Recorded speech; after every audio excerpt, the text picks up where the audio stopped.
Okay, we are live. We are.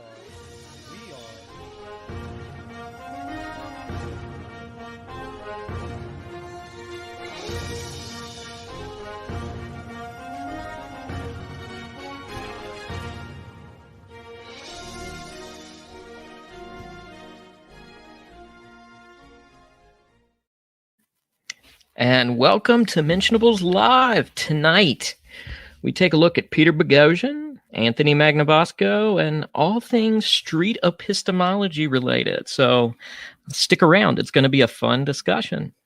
I'm Caleb Johnston. With me tonight. Yeah, there you go. Do that again. All right. I'm Joel Furches. All right. Now we're all set without me cutting you off. Yeah, don't worry about it. Glad to have you with me tonight, Joel. It's good that we're doing one of these, like you said, mono-y-mono shows again. Yeah, what's up with that? I don't know. We hadn't done one of these a while. Clinton's always been around, but I know he's got some stuff going on, so hopefully he'll be back with us soon.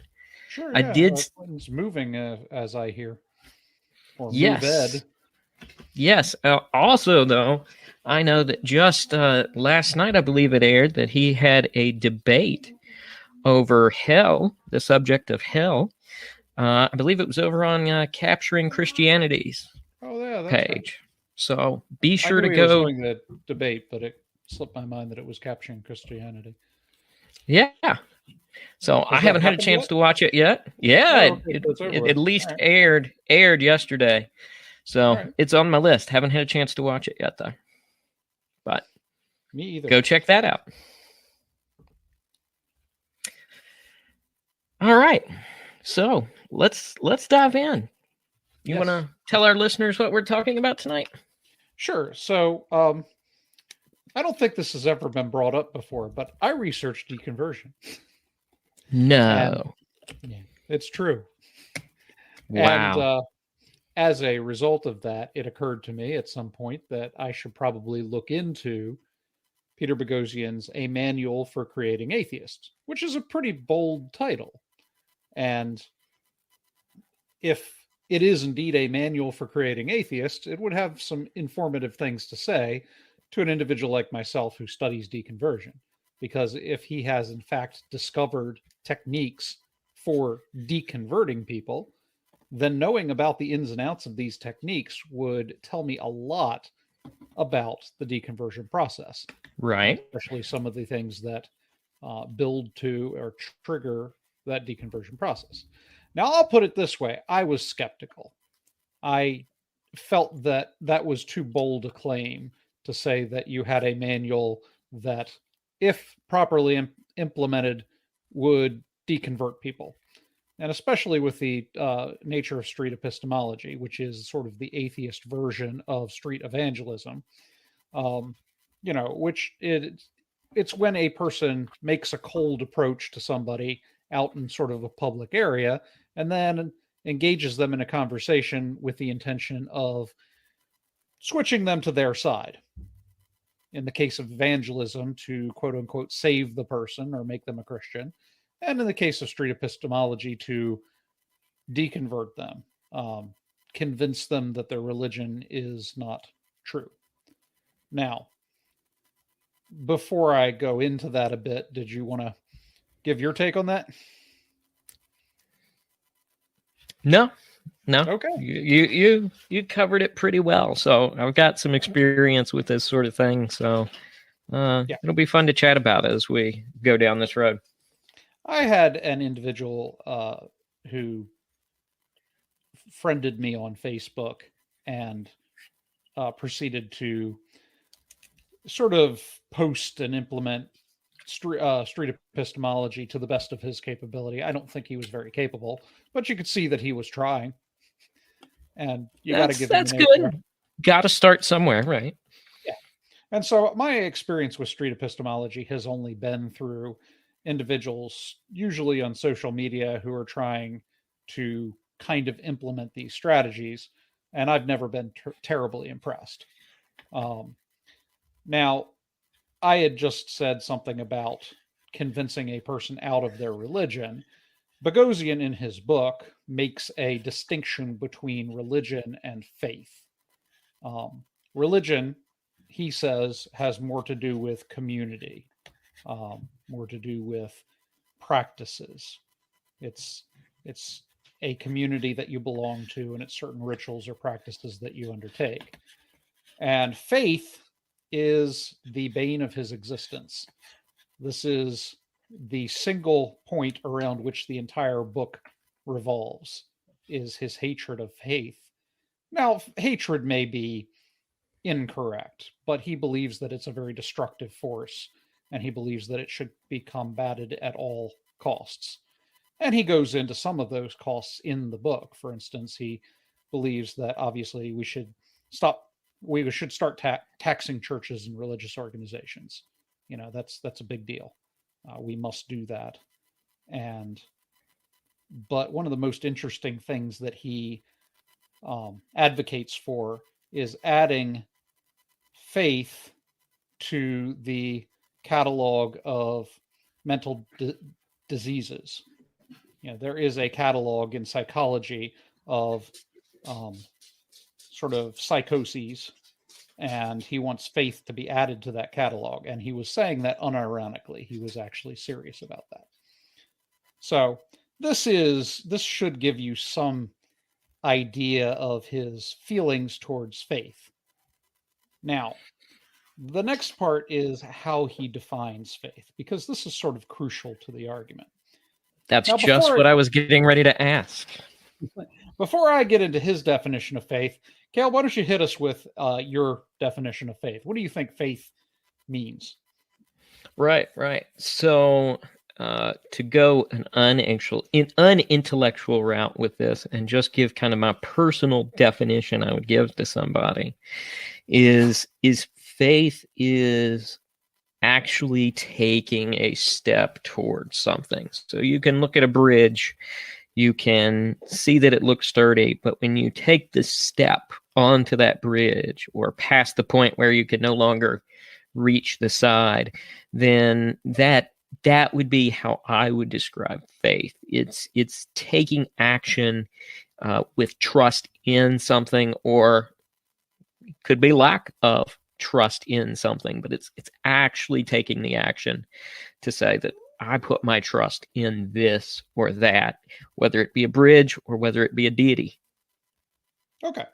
So, yeah, and that's typically what you would get from the religious community is that faith is more synonymous with trust than it is with sort of a blind obedience, and that trust would typically be based on some kind of background knowledge. So, for instance, the biblical definition of faith that everyone runs to would be Hebrews 11:1, which says approximately that faith is the substance of things hoped for, the evidence of things not seen. I don't know which translation I'm pulling that from. That's just from my memory. But and that's all well and good. There's a lot to unpack in that, because he uses the words evidence and he uses the words hope and substance. So there's a lot of words that we would, you'd want to look into the Greek and figure out exactly what he's saying there, because to me that's not a crystal clear statement. Right. If I said faith equals trust, that's a fairly clear statement. But the statement that faith is the substance of things hoped for, the evidence of things not seen, especially in Greek, substance has a lot of, more meaning to it, because if you look into sort of the Greek philosophy, substance was a term that had a lot of philosophical depth to it. And who knows? At any rate, I bring that up because in Hebrews 11, after that definition in the first verse, he goes on to give this long list of individuals who were rewarded for their faith despite a lot of trial and tribulation. They went through a hard time, but they remained faithful, and they received a reward for that faith at the end. So in the larger context of that book, the author of the book is talking to a church who is under persecution. And so when he makes the statement and then gives this long list of people who went through a hard time and were faithful and endured to the end and then got a reward, he's doing so for a very specific purpose. He's talking to people who are going through a hard time, and he's essentially saying, hey, here's a lot of evidence from history that people who remain faithful in a hard time are rewarded in the end. So in a sense, that the book that gives that definition then goes on to give evidence. So, right. But that's sort of besides the point of what we're talking about. Now, for Bagosian, faith means, first of all, he uses two definitions. The one which is entirely predictable would be the sort of blind adherence to something without any sort of evidence. So, trust in a sense, but trust without evidence. Right. It's as if you approached that bridge blindfolded, did an Indiana Jones and stuck your foot out and stepped just hoping for the best. That kind of faith. So, I mean, this is typically what you get from the skeptical world to a degree. This is just the idea of faith as in blind belief. But then he gives his second definition for faith, and this is really the kicker for his argument and for his dislike of faith in general. And his second definition is that faith is pretending to know things that you don't. So he suggests for his readers that every time they hear faith, they replace it with the words pretending to know something you don't. So, if I have faith in the scriptures, I pretend to know things that I don't about the scriptures. If I have faith in the, salvation of Christ, I pretend to know things I don't know about the salvation of Christ. Essentially. I pretend to know things that I don't about my wife. There you go. Yeah.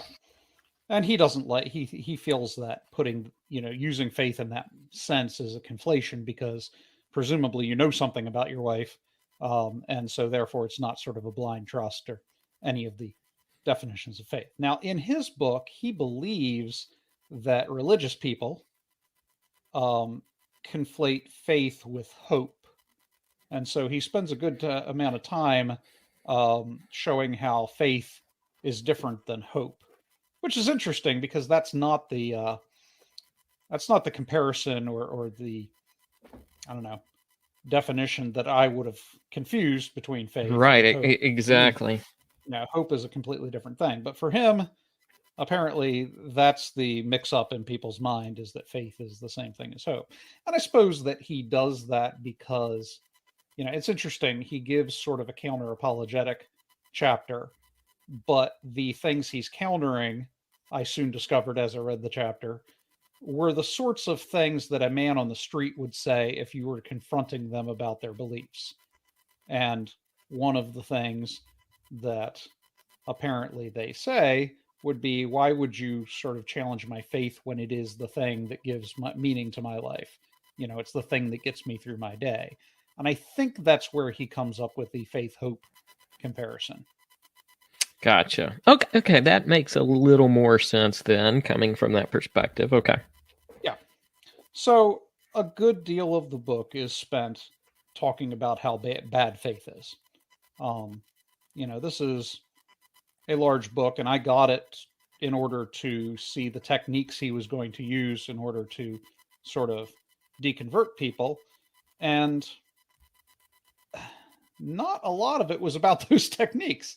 A lot of it was about, the importance of challenging faith and, ways to socially advocate against faith and the damages that faith does. Basically a lot of it was how bad faith is, how terrible faith is.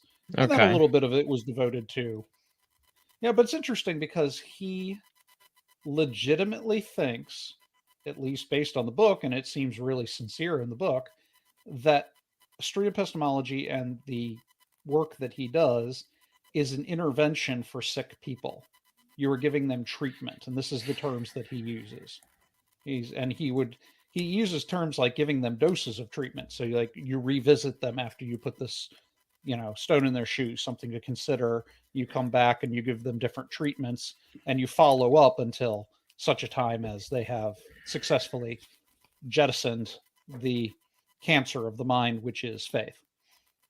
And see, I wouldn't fully disagree with that in every sense, because I certainly attempt to do the same thing with cultists and people I encounter who are in these fringe, dangerous groups. But it seems to make no distinction between religion and cult.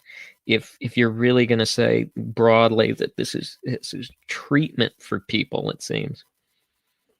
Yeah, no, I mean, it would be interesting to me then to see what your take on the book would be, because in a sense, you're doing something similar to things that we as Christians believe are false. So that's an interesting take on that, because, obviously religions are somewhat exclusive. Mm-hmm. They can all be wrong, but they can't all be right, kind of thing. So, and despite the nature of this show and the circles in which we travel, there's more to apologetics and Christianity than just countering atheism.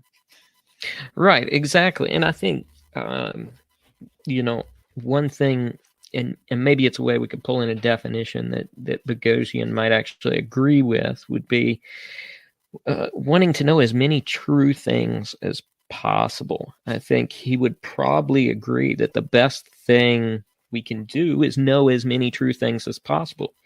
We may differ on what we think some of those things are, but still the goal when dealing with people, I think I try and use this when dealing with strangers as well as friends, is the goal is to know as much truth as possible, whether it's about the situation we're dealing with or whether it's about things that, matter in the grand scale of eternity.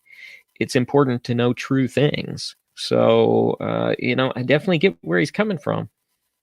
Okay, so that was a really good point to bring up, because in terms of coming to know true things, he would, especially given that part of his definition of faith is pretending to know things that you don't, he sees faith as an epistemology. Now, for our listeners, in case you don't know, epistemology basically means the way in which you come to know a thing. So, if you consider it from his perspective, he's saying that we come to believe things are true. We come to know truth by means of faith, which by his definition is pretense. We come to know things are true by pretending that they're true, or pretending we know them, or alternately by sort of blind adherence to things that we don't have faith or have evidence for. So that being that he sees faith as an epistemology, which I don't think faith is the way that you come to knowledge in things. I think faith is a consequence of knowledge or an approach to things that you know, but it is not itself an epistemology. And Right. That's where the difference comes in. He believes faith to be an epistemology. And so when you come to him and say, well, it's important to know as many true things as possible, he'd totally agree. But then he'd say that you are pretending to know things you don't, because you come to know things by means of faith.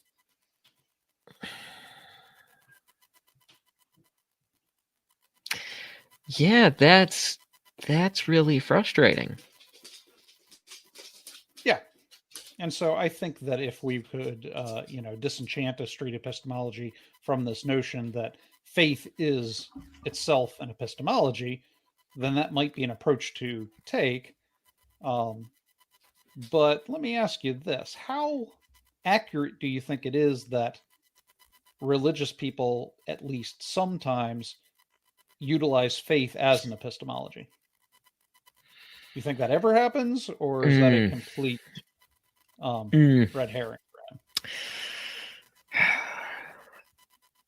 I would say that's pretty prevalent.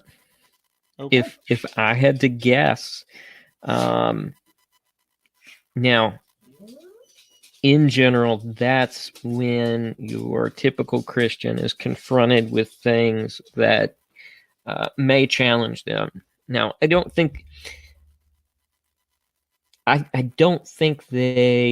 use it as an excuse occasionally, I don't think they use it as an epistemology. Maybe that clarifies what I'm trying to say. I think they use it as an excuse rather often, but I don't think it's used as an epistemology, because I believe most people, regardless of what they're going to say or use faith as an excuse to get out of a difficult situation or a difficult question, doesn't necessarily mean that when they go back and really do think about that and why they believe what they do, they're going to use other means to research and investigate versus what they may put on as a public display. Does that make sense? Okay, I think I get what you're saying.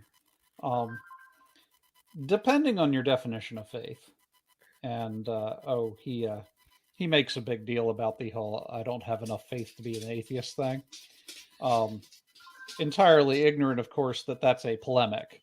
It's right. using this sort of definition of faith as a blind trust in something, and throwing it back in that direction to say that there's a sort of blind trust which is involved in atheism, and I don't have that level of blind trust. Not that we believe that that's the actual definition of right, exactly. faith. It's a polemic. Mm-hmm. But he doesn't catch the fact that it's a polemic. He thinks that that's actually a argument that religious people are making, that I don't have enough faith to be an atheist. Faith being pretending to know things you don't. So yeah, there's a lot of bantering about the definition of faith. And actually, if you go back and listen to the conversation that Bagosian had with Tim McGrew on the Unbelievable forum, then most of that conversation was spent arguing about the definition of faith. They barely got off of that argument.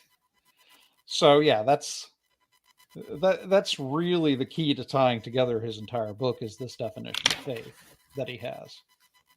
All right, so when it comes to the actual practice of street epistemology, it turns out that street epistemology is basically the Socratic method warmed over.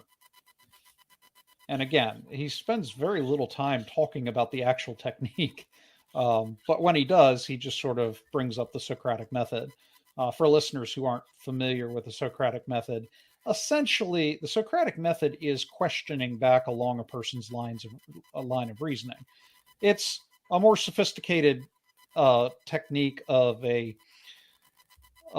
strategy my daughter uses on me, where I tell her something and she asks why, and I answer the why question and she asks why. And so I tell her why the answer to the why question was what it was, and she asked why. At that point, I have to tell her why the answer to the why question was the why, And eventually, if she asks why back enough, she exposes the fact that I don't have a reason for everything. That at some point things boil down to a tautology, or, an assumed truth that I can't justify outside of it.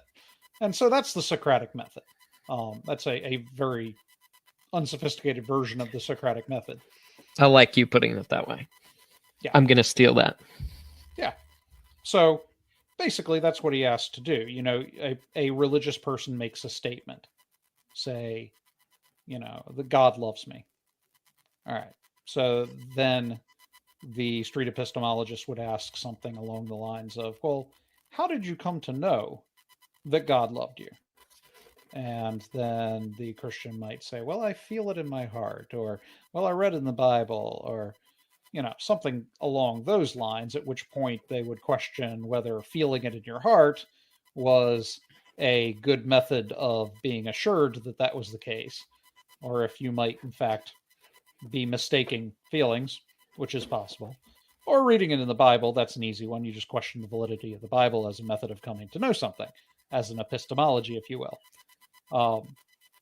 And so tying this back into my deconversion research, the one thing that really struck me, and this is when I've seen street epistemology in practice, That's not so much what I got out of his book, but when I've actually seen it done, this is a technique that I see almost every time I've seen street epistemology, and that is that the individual practicing the epistemology will ask, on a scale of 1 to 10, how confident are you in the thing you just said? Right. Or, another way around, do you believe that faith is the best way to come to know that with confidence? So there's this real stress on confidence. They really want to bring out, press that point of confidence. This, I think, is the real key to the deconversion research that I've done. And that is that people who deconvert tend to come from a background that stresses high confidence. Mm.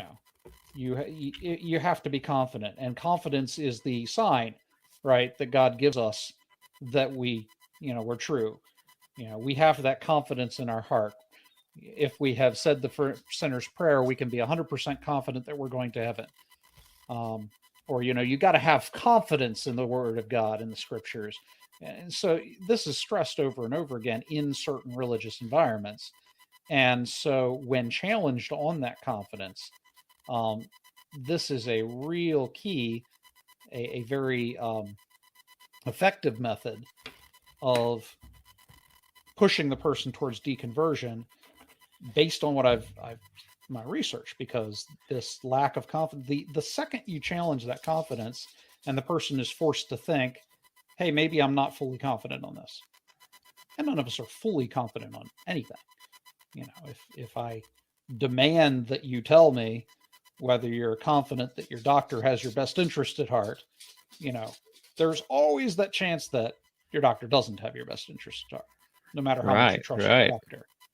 Nobody has 100% confidence on anything. And therefore, when the street epistemologist is standing in front of you demanding total confidence, and then you are aware, if this was your pastor, a person from your church, and they were asking, how confident are you in your faith? It would be super easy to say, oh, I'm 100% confident. And then conversation over. Everything's good. But when the person standing in front of you is a skeptic, that the second you say you're 100% confident, they're going to challenge that.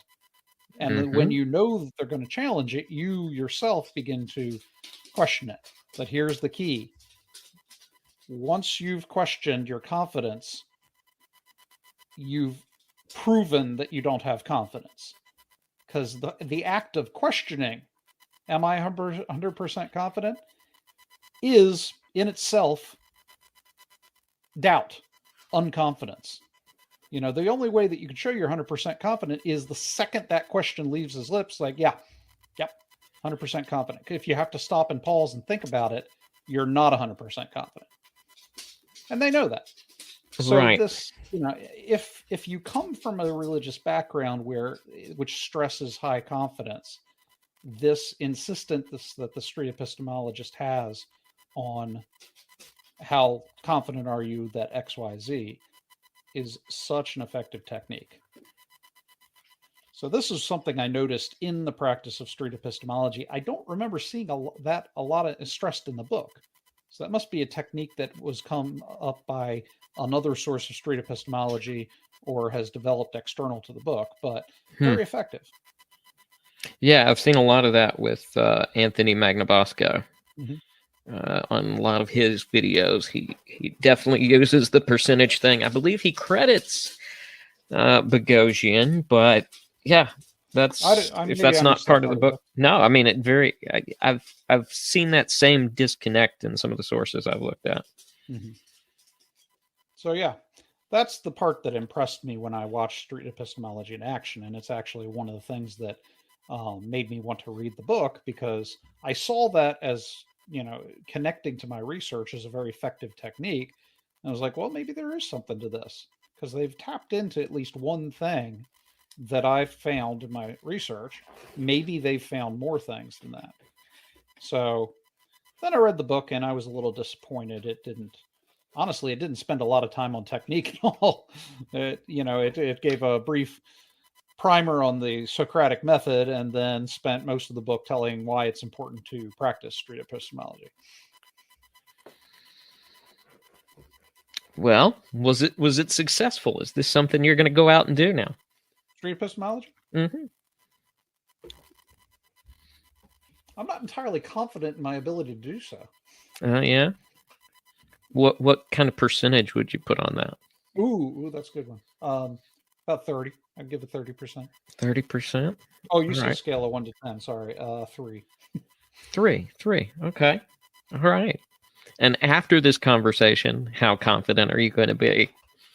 Honestly, I do utilize the Socratic Method from time to time. I find that there's not a great deal of difference between using the Socratic Method to cause a person to doubt the things that they hold to be true, and at least my version of presuppositionalism, which is this idea that when you question back along your reasons for things, you actually have to arrive at the fact that there are fundamental presuppositions that we all hold in order to reason from. So, the classic one would be morality. How do we know a thing is right or wrong? You question back long enough, you have to realize that there is a presupposition of morality that we all operate off of. We presuppose that there is a right and wrong. We may not always agree on which things are right and which things are wrong, but we all agree that there is such a thing as right or wrong. And that is not a conclusion that we arrived at by way of study and reasoning. That is more a conclusion that we've arrived at that we never arrived at. It was something that we hold fundamentally as humans. Other presuppositions that we all hold are confidence in things like logic. And when I talk about logic, I'm talking about things like the law of non-contradiction, that A can't be both A and not A at the same time in the same way. This is one of the most fundamental laws of reasoning, and you could say a lot of reason is built off of that. And so when I do presupposition, I think some presuppositionalism is based on this notion that we have to presuppose the truth of the Bible in order to operate. And that's one thing. That's not my version of presuppositionalism. My version is basically that there are fundamental truths that we all presuppose in order to think, reason, and operate as human beings. And once we expose those fundamental truths, then we have to. It works better if we have some kind of mind, universal mind, that holds all abstracts together, than if there is no such thing. So, that's how I use the Socratic Method. No, I agree with you there on that difference in terms of presuppositionalism, because I've definitely noticed the same just with people like Bruggencate, who kind of use this, start with the Bible versus starting with certain axioms that we find to be true. So, yeah, definitely see that. Yeah, I know where the sort of Bible presuppositionalists are coming from. It's kind of a Romans 1 thing, that sort of everybody has a knowledge of God, and that they are working against this knowledge of God that we all hold when they attempt to, operate outside of that knowledge or whatnot. And I have made arguments for a sort of sensus divinitatis from research. Things about the fact that you find, when you boil it down, that human beings from practically birth have this sense of sort of unseen agency in the world, and also the sense that things exist and are for a purpose. And so there's this sort of fundamental sense of design that kind of comes with us as human beings. And so, this can tie into a sort of sensus divinitatis, that and in addition to the fact that there's not an individual in history or geography that you couldn't express the idea of God to, and they know what you're talking about to some degree or another. So this idea of God is sort of fundamental. Now, we all would disagree on what God is like, yes, but we also understand this concept of sort of an all powerful unseen agent.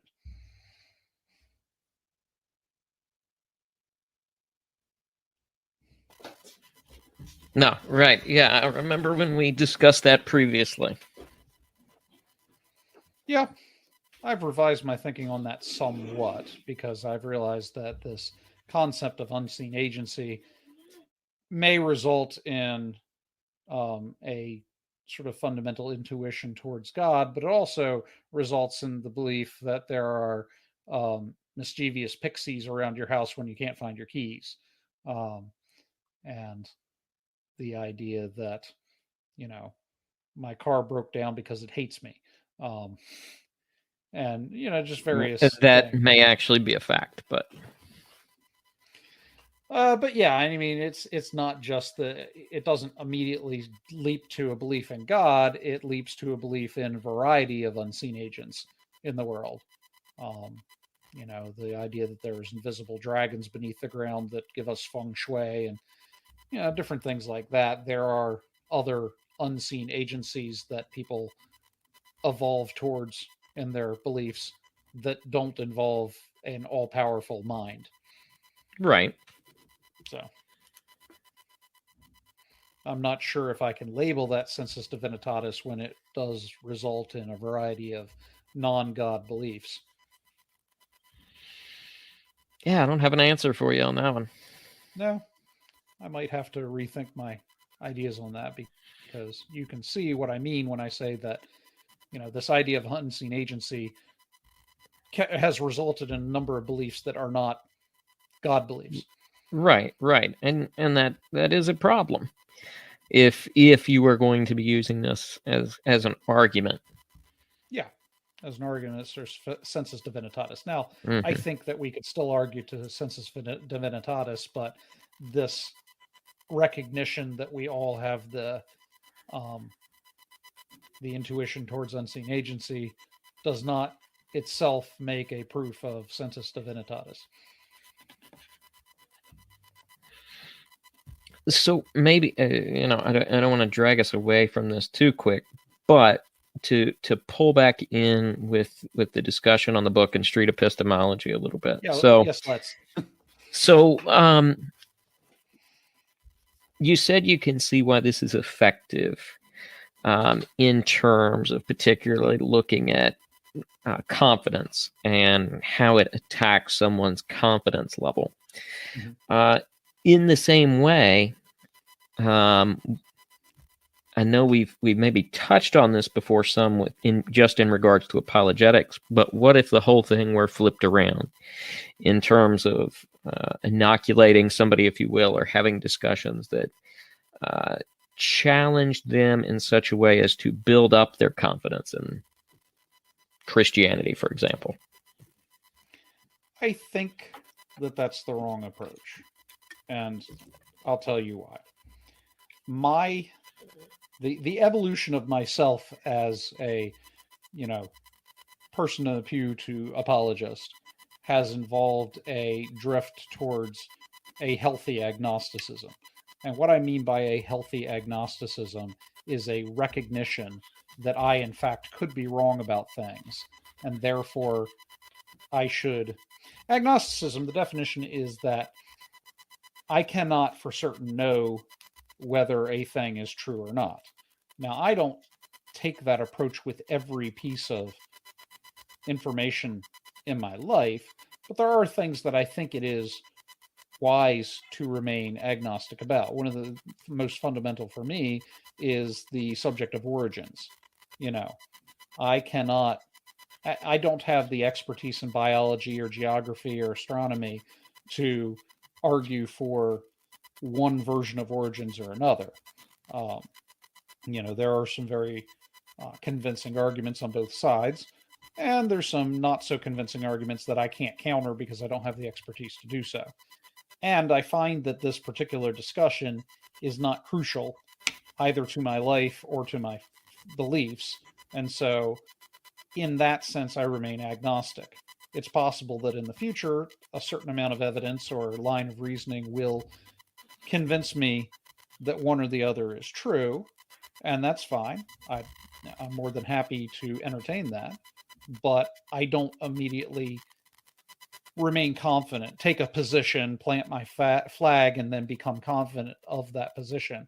I think that that is a pathway towards a shaking of my epistemology, let's say. So, yeah, and this is another way of putting that is intellectual humility. Intellectual humility is defined as the recognition that there are things you may be wrong about, that you do not yourself contain all of the knowledge or expertise to be confident about the things that you know. And so open to the fact, open to the idea of learning new things, of learning that you're wrong about things.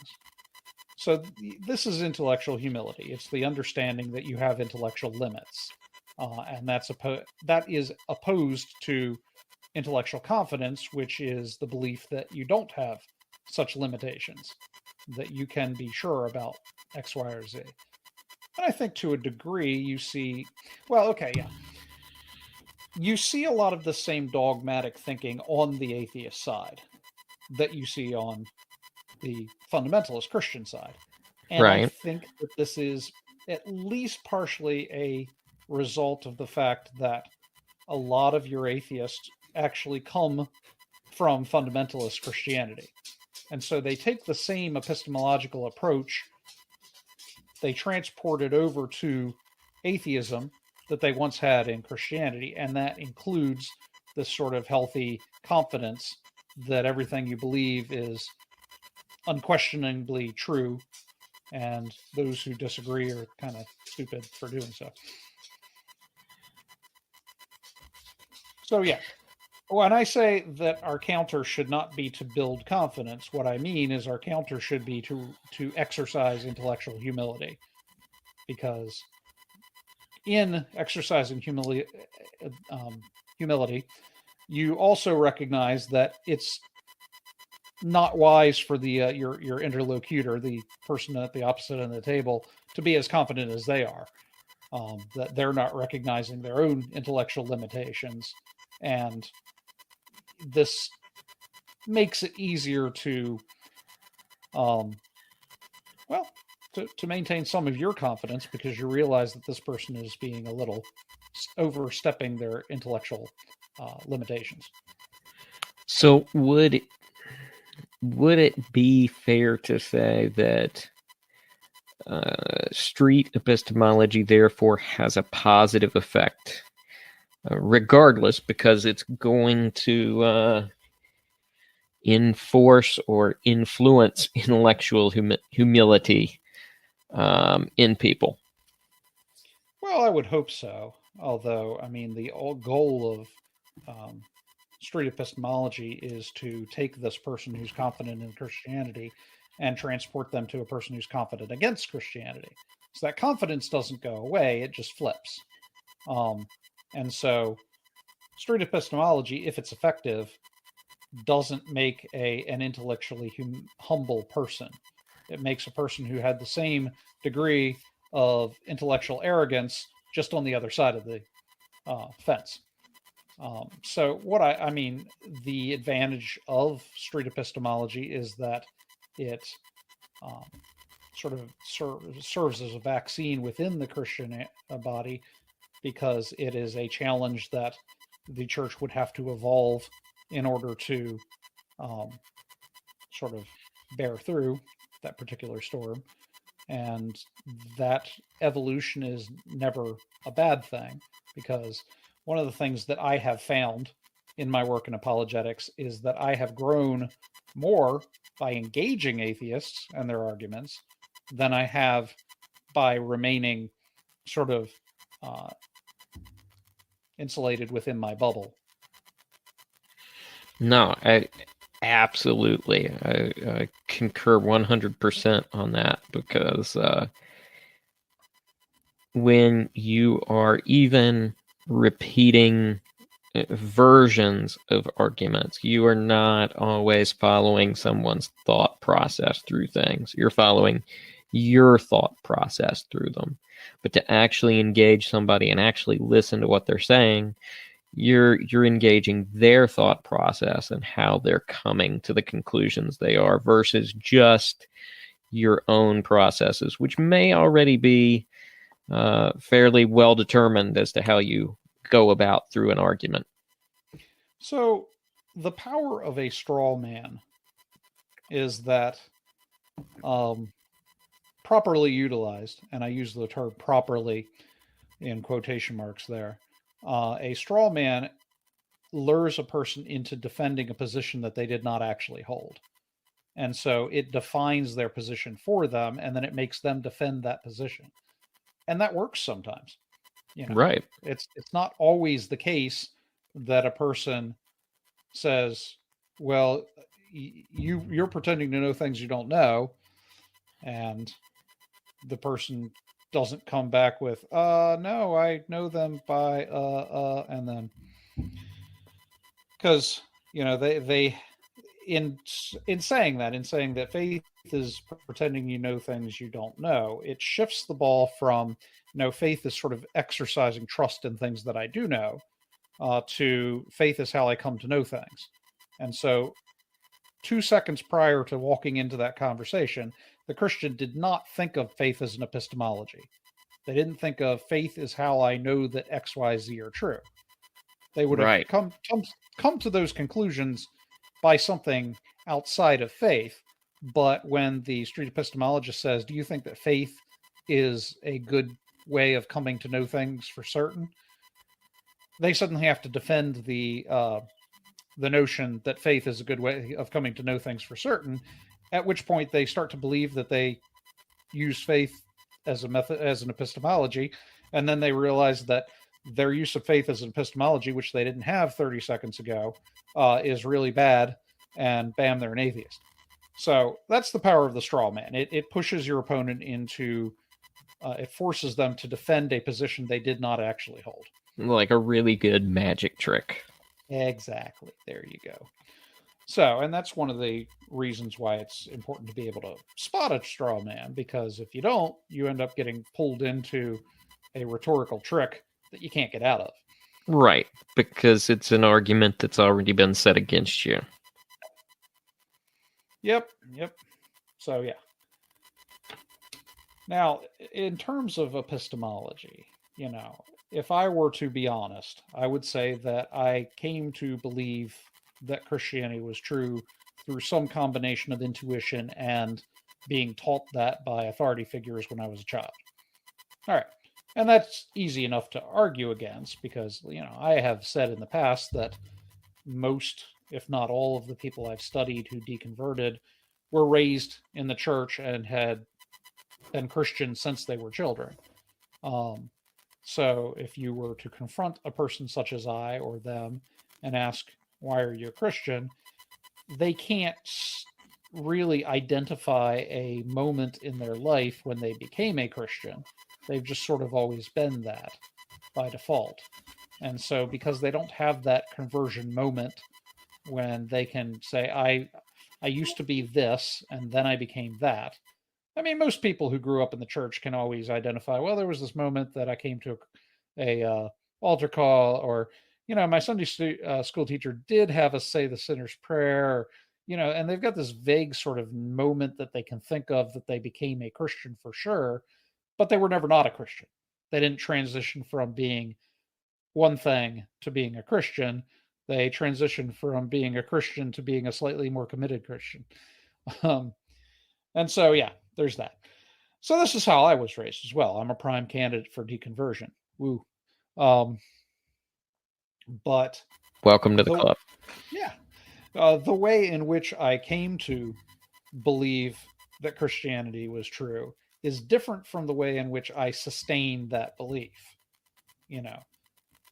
Children eventually become adolescents, eventually become adults, and you can see that there is almost always a rejection of certain childhood notions as the person grows and finds their own identity. And so, there's this sort of notion that Christians are brainwashed to be Christians when they're children. And I mean, they're taught to be Christians. So to a degree, depending on your definition of brainwashing, there's some validity in that. But in the other hand, we have studies that show that a person's religiosity as a child is not a good predictor of their religiosity as an adult. So just because you were raised as a Christian doesn't in any way ensure that you will remain a Christian when you transition into adulthood. Now, that does not mean that you're going to become an atheist. It probably just means that you're going to stop attending church and caring about religious things. You're going to be a person who's like, yeah, I mean, I went to church as a kid. My parents took me there, but now I go biking on the weekends or something. They have better things to do on the weekends now. And, they haven't taken a position as an atheist, but they're not a Christian anymore. So anyway, yeah. So I was talking about sustaining beliefs. I think you and I both have a instance in our adult lives where we began to have to seek sort of reasons and evidence to remain Christians rather than simply relying on what we were told as children. Now, as children, there wasn't a bit of faith involved because we trusted our parents or the authority figures around us, because as a child, what else are you going to do? You haven't learned the scientific method. You can't read more than, a Dr. Seuss book, so you can't really go in and do the research. You are sort of restricted by your intellectual capacities and life experience to trust those individuals who are adults around you.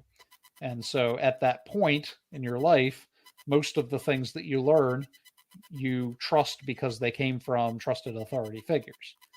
And so there's an element of faith there, if by faith you mean trust. And then when I mean, but at the same time, we all have that certain degree of trust, especially when it's in anything outside of our immediate field of expertise or knowledge. We rely on somebody else or some other piece of information that gives us a lot of our knowledge. We have to trust certain people, or if we don't, we don't learn much of anything. Does that you see what I'm trying to get at? Yeah, no, absolutely, and that's kind of the direction I was going as well. Is that, I mean, there is a degree of faith in most things that we know, because most of the things that we know we're told. I can observe things around me in my immediate vicinity, but things that are not in my immediate vicinity, I have to observe through other means, and often those means are through media. I'm looking at some screen or other, which is giving me information about things that are not around me, and there's a degree to which I trust that the information I'm being given on that screen is accurate. 50 years ago, when my grandfather opened the morning paper and read an article, I doubt that he immediately became skeptical about the article. He probably just went ahead and believed that what he was reading was, in fact, true. Versus nowadays, when I open the internet and I see an article, a news article, I instantly doubt it. And, I question whether or not the information I'm being given in that article is in fact true. Unless it's the Babylon Bee. Babylon Bee, I believe straight up, no doubt. Every single thing's true, yeah. No, and that's because there's been a shift in the way in which information is communicated and controlled, to the degree that, I can read the same article from two different sides of the fence and get entirely different views about what actually happened. And, having that knowledge in my mind, I realized that probably the information being filtered to me does not accurately reflect what actually happened through either news source. So, yeah, so that has lost an element. The media has lost an element of trust over time. The media that my grandfather trusted, he trusted far more than the media that I trust. Right, right. No, absolutely. So, I yeah, think that's undeniable. right. And so that's what we mean when we talk about faith as trust, is that, there is an element of experience that allows us to trust or not a source of information. So, I mean, when I read a Wikipedia article, I typically tend to trust what I'm reading. Today I was reading about the North American black rat snake, and it gave me its habitat and its feeding, techniques and different facts about it. And I don't think there was any point at which I went, wait a minute, how do I know that thing eats both rats and frogs? It's called a rat snake. I've Wake up, people. Okay, quick story here. Yeah. When I was growing up, we had a frog outside of our house. This was an outdoor pet, as many of our pets were growing up in the country. Right. Well, outdoor pet frog. He just stayed in one spot all the time. He had 3 legs. So we named him 3 Legs, or That's Tripod. Tripod was the name I think we went with. Yeah. Well, we had a pet rat snake as well that lived outside. And one day, this snake looked very, very bulbous in its middle. I cannot see where the story is going. The obvious thing to do was, to play with the snake, obviously, because I mean that's what you do when you find a snake. Yeah. Well, he got a little upset. His dinner came back up, and we found out what happened to 3 Legs and why we hadn't seen him for a while. So, was he still alive? No, he was half digested. I was hoping this ended with a happy ending. No, he was in respiratory failure at the time, I think. So, probably. Getting eaten by a snake would be a slow, miserable death. Yeah, it's among the reasons. It's among the ways in which I don't want to die. Actually, any reptile eating me, I'm fairly sure, except a dinosaur. Dude, that would if be I got quick. Eaten by a dinosaur, that would be cool. I could live with that. I mean, well, not really. See what you did there. Yeah. But think about it. That's an epic way to go. I mean, maybe it hurts, but on my tombstone, it's not going to hurt for long. Eaten by a T-Rex. Metal. That would be cool. Yeah. Anyway. Unless, yeah, that was a bad rabbit trail. That went a long way off the path. Circling back around, my point was, I had faith in Wikipedia when I read that. I did not doubt what I was reading. Now, I brought up Wikipedia because if I were a college professor and some of my student turned in a paper in which they cited Wikipedia, suddenly my level of faith in Wikipedia would be a great deal less than it was when I read about North American black rat snakes. Right. Different degrees of trust depending on different degrees of product that you're looking for. Right. So in his book, Bagosian, parroted Christians as saying things like, well, you have faith in science. Now, given his definition of faith, that would be easy to rebut because, faith being pretending to know things I don't know, you could show how the things which I know about science have sources other than my own make-believe. But the point stands if we talk about it in terms of trust.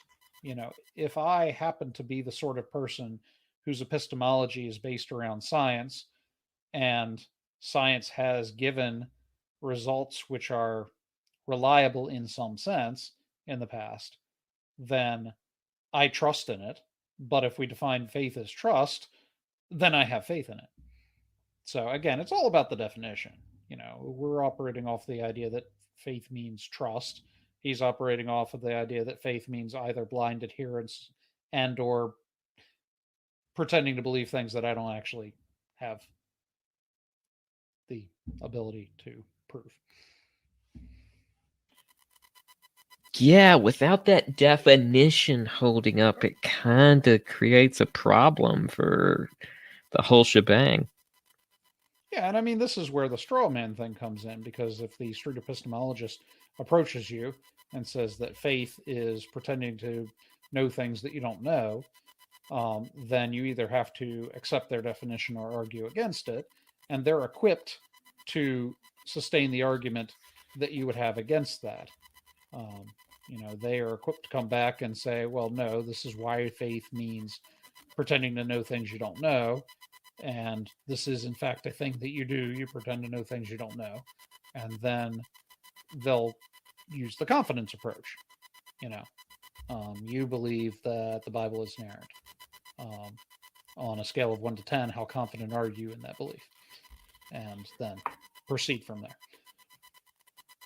I think by the end of this episode, our listeners will be able to practice street epistemology themselves. That would be the hope, right? Or maybe not. Yeah. Well, in terms of a book for my personal research, I was disappointed. It did not give me techniques. In fact, like I said, I don't remember him doing the confidence thing in that book. Did it give any research or background as to why this approach was chosen? Like, why it was chosen? Right. Like, was there any research that went into using street epistemology? Have there been any studies or surveys to show that this actually works? Or he operated off of personal experience. It okay. was anecdotal. Okay. He was ensured the reader that it did work because he's been doing it for many, many years, and he's gotten results. And so it was anecdotal. There was no study cited. And as I said, the book was more about showing how bad a thing faith was, how corrosive and damaging it to the individual and society faith was, and the necessity of weeding it out and getting rid of it by any means possible, short of executing people. But definitely prove that they're psychotic by putting faith in the, manual of psychoses. Right. And maybe Bagosian has grown some. I've read his more recent book, How to Have Impossible Conversations. It was better, I think, in terms of just the overall goal was less destructive towards people's faith per se, and it didn't have the same kind of straw man built into the premises for it. It was just how to have impossible conversations with people, and it goes back to using this same kind of methodology of asking people questions to have them expand on things and to being able to empathize with the viewpoint, even if you may disagree with it, but being able to step into their shoes a little bit. So hopefully he's grown a little bit in that regard, at least. Yeah, I think the idea of labeling people who say that they have faith as psychotic is probably a bridge too far. I respect his right to have an opinion, but that's just a little too Orwellian for me. But I've had right, and if I could be wrong here, but if I recall correctly, in that book, which was not, I guess, a direct follow-up, but he did express some regret, it seemed, over coming on too strong on some of these things in an attacking manner with people. I have to go back and read it again. But yeah. That was one thing that struck me in this book, is that he spent a good portion of at least one chapter stressing that you don't take an aggressive or pugilistic sort of approach, that you try to be gentle and gracious and everything. So he almost did a 1 Peter 3:16 315 thing where, he's talking about gentleness and respect. And I was like, whoa, I have yet to meet a street epistemologist who's taken his advice. And Right. I am really going to have to save that section of the book and bounce it back in the face of these street epistemologists that I've run into, because they are not gentle and respectful and, all of the things that he's suggesting that they do be. No, most of the ones I've seen definitely haven't been, and it brings up this element of deception too. If you're intentionally using a straw man in such a way, I mean, you are intentionally being deceptive to someone in this methodology behind this whole process. It may be a good one. It may be a good one to get people to think. But at the core, it's still being deceptive by strawmanning their beliefs and then handing them that straw man to play with, Yeah, definitely, allow a person to tell you what they believe rather than telling them what they believe. Right. I've engaged in something that's, I guess, somewhere between street epistemology and street evangelism, in that I've went out to various events and just handed out waters, and then just had conversations with people. So we'd have a survey that would just have basic questions of what religious belief do you, or what belief system do you follow? How'd you come to that conclusion? And a number of questions that kind of follow this same pattern, to just have a genuine good conversation with someone. Of course, the goal is to be able to talk about maybe more things about their religious belief, to build a conversation with somebody, even as a stranger, where you can have, this level of conversation that you usually only get to once you've developed a relationship longer with somebody. And so going out and having these same kind of conversations with strangers, which is I must say, it's very enjoyable in being able to do that and have good conversations with people. But again, this is somewhere in between, because I'm actually there to listen and learn and hear what people have to say, because I want to understand where they're coming from. If we get to the point where, I can tell them why I believe what I do, great. But not every conversation gets there, because sometimes, people have a lot of baggage they want to unpack about things, and that's okay. I'm there to listen and want to have those kind of conversations. And that's the kind of thing I respected about Bagosian's book on conversations was, I think it's great that we can have those type of things. But I always see with street epistemology such a train track laid path, rather than kind of forging this path of conversation through untamed woods. It's kind of more laid out like a train in terms of step 1, step 2, step 3, with this set goal in mind of reducing someone's confidence in what they believe. Yeah. No, I mean, in the book, he talks about, if we can get all of these people mobilized, we'll have an army of street epistemologists out there combating this disease of faith. I mean, these are his words. He doesn't hold back. He gets pretty aggressive in his desire to eradicate faith from society.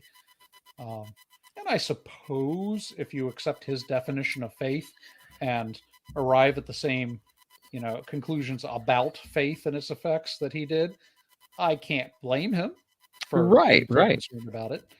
I just think he's arrived at the wrong conclusions about faith. I can't tell. I don't see anything in his biography that would suggest that he was once a Christian himself, but he may have been. I don't know. His behavior is the kinds of things you see from people who used to be Christian and deconverted.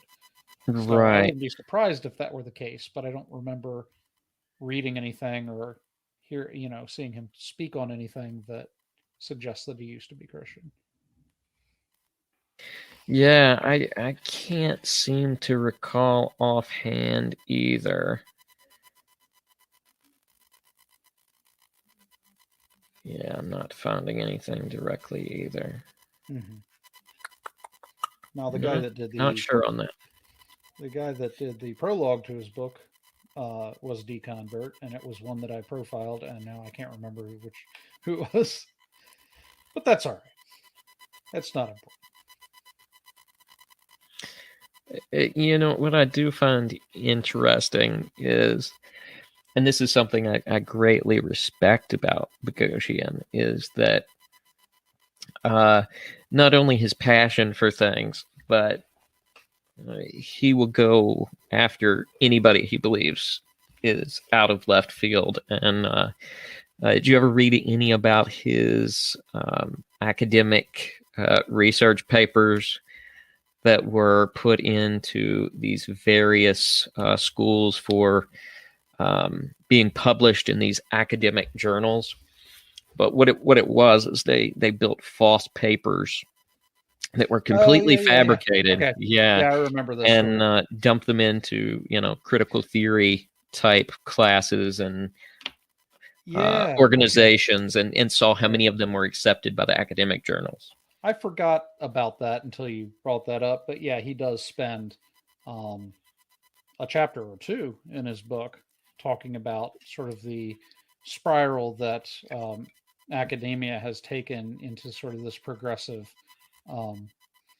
mindset that is in itself somewhat fundamentalist and Orwellian in the fact that it disallows a variety of opinion or any kind of divergence in thought, and so he actually took an approach that not many atheists take, which was sort of against this radical progressivism, at least in instances of deconversion. You see them moving towards the radical progressive left. So the fact that he stood up against something that is otherwise fairly prominent in atheism was a bit surprising. That's interesting. Yeah, that is different. I remember we've talked about that before. Yeah.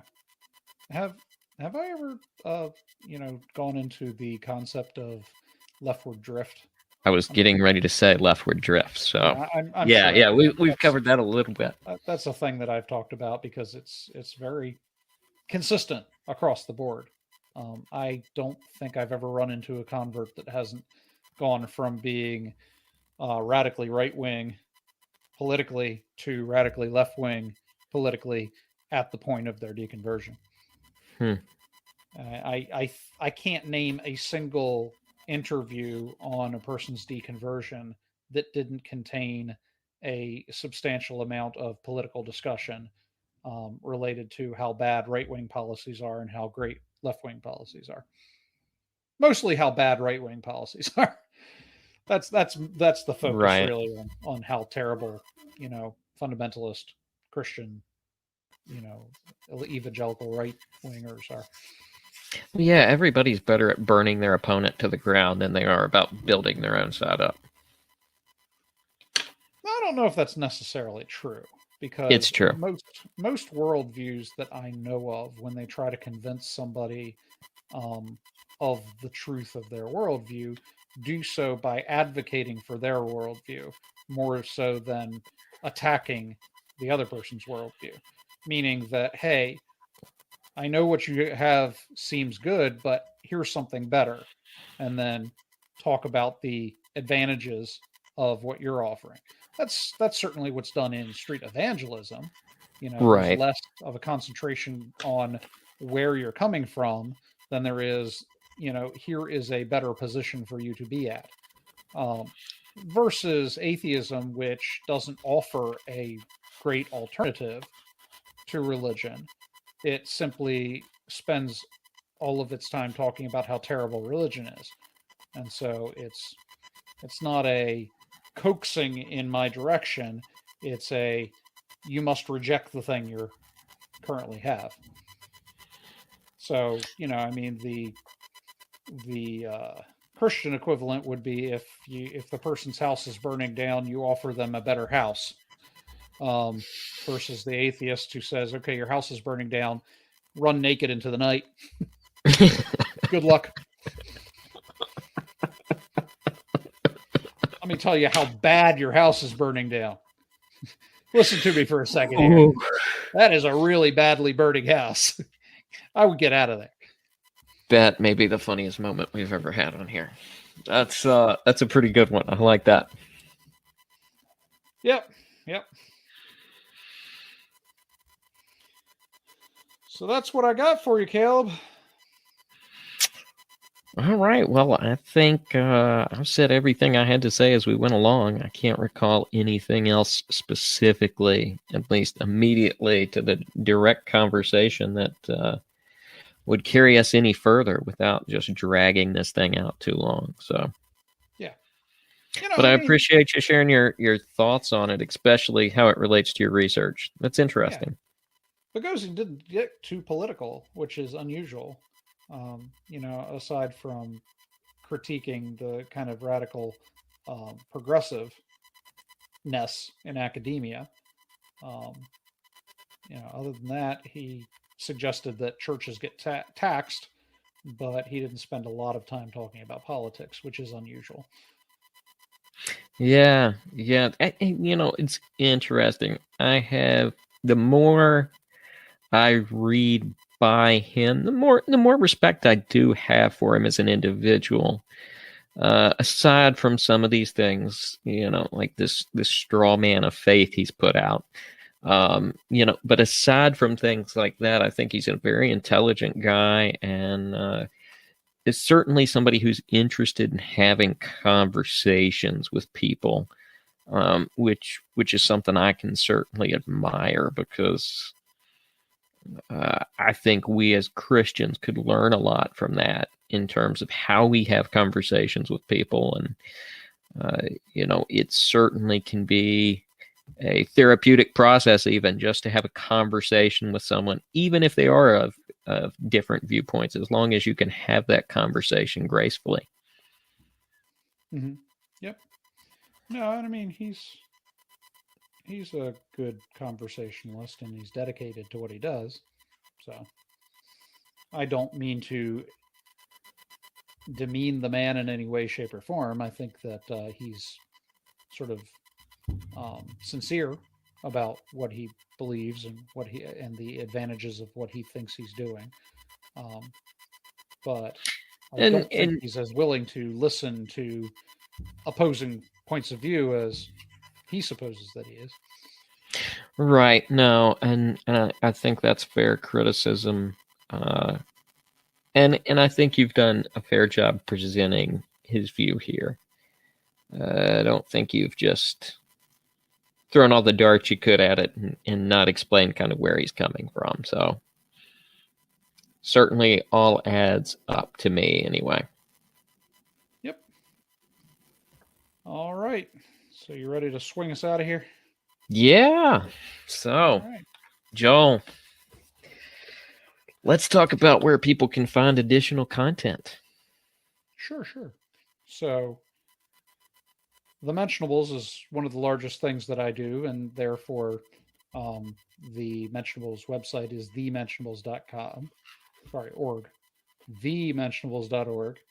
And you can follow us on Twitter at The Mentionables. And we're on Facebook. You're just going to have to search for The Mentionables on Facebook. There aren't that many groups named The Mentionables out there. Really, there's 3. One was a sort of a pop rock band from the 2000s. One is a line of lingerie, very tasteful, and the other is us. We could do one of those calendars at some point. You know the kind. Yeah. Maybe we can even get a sponsorship. Ooh. See, there we go. It's the worst idea I've ever had. All right. So I'm Joel Furches. My website is joelfurches.com. All right. You can follow my research, and I have my art there as well. art. You're a man of many talents. Don't like to brag, but yeah, I am. Excellent. Hey, we have a visitor. Oh, yay. Let's see what's going on. Look who showed up. Hey. We were just telling people a little while ago, well, at the start of the show, about your recent debate, so we gave you a shout out when you weren't even here. Yeah. So there you go, Clinton. Hope you've had a safe move. We'll be looking forward to having you back on. Now, see, I was hoping he had an unsafe move, but now I feel bad about my position. Yeah.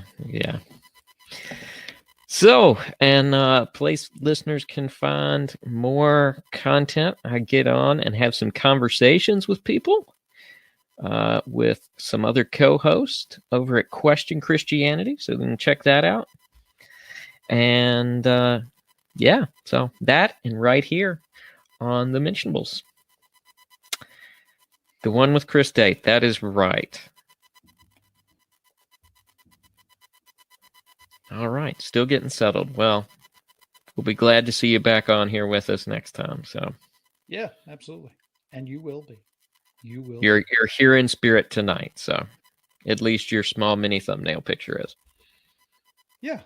And we talked about Star Trek without you. No, we didn't. No. There was no mention of Star Trek. Not this time. Well, now there is. Yeah, there we go. You just negated that. So great. All right. Well, I think that's it. I think we've killed it pretty good. Yeah, we've definitely killed something. Now, if we drag it through the mud a little bit longer, like old tripod, then poor tripod. Yeah. So, all right. I'm rolling the outro now. Have a good night, everybody.